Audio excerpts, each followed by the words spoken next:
Lecture de 4 poèmes de Ibn Hamdis, poète sicilien de langue arabe du XIe siècle, parti en exil en Algérie suite à l'arrivée des Normands. Premier poème, Terre et femme.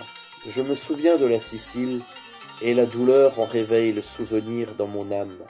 Un lieu de folie juvénile, désormais déserté, animé un jour par la fleur des nobles esprits. Si j'ai été expulsé d'un paradis, comment puis-je le signaler?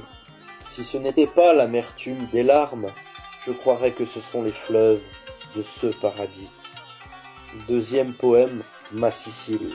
Souvenir douloureux, l'affliction attisant le souvenir, j'ai songé à la Sicile. Déserte est désormais la demeure où l'on pouvait vivre jeune, elle qui était peuplée de gracieuses personnes. Si on m'a fait sortir du paradis, je puis au moins en relater les faits. N'eût été le goût salé des larmes, j'aurais pris mes pleurs pour ces rivières. À 20 ans, j'ai ri d'une passion, et j'ai pleuré d'avoir perdu son fait à 60. Qu'aucun péché ne vous paraisse grand, le ciel est encore là pour l'absoudre. Troisième poème. Vent, pourquoi ne serrez-vous pas la pluie, et n'arrosez-vous pas leurs champs assoiffés? Poussez les nuages stériles vers moi, que je les remplisse avec l'eau de mes larmes. Que la terre d'amour arrose mes larmes, que ce soit toujours dans la stérilité, arrosée de larmes. Quatrième poème, j'aspire à ma terre, dans la poussière où les membres et les os de mes ancêtres ont été consumés, et qui a laissé son cœur comme vestige d'une maison, et ce désir avec le corps de revenir.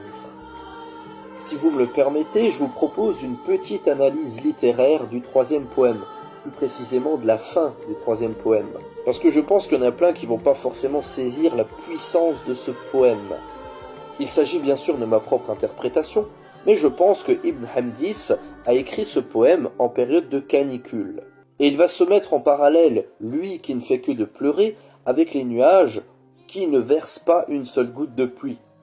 Et contrairement à ses propres larmes, les larmes des nuages sont utiles, et s'il en avait la capacité, il aimerait remplir les nuages avec ses propres larmes, afin que les choses rentrent dans l'ordre aussi bien pour lui que pour la terre.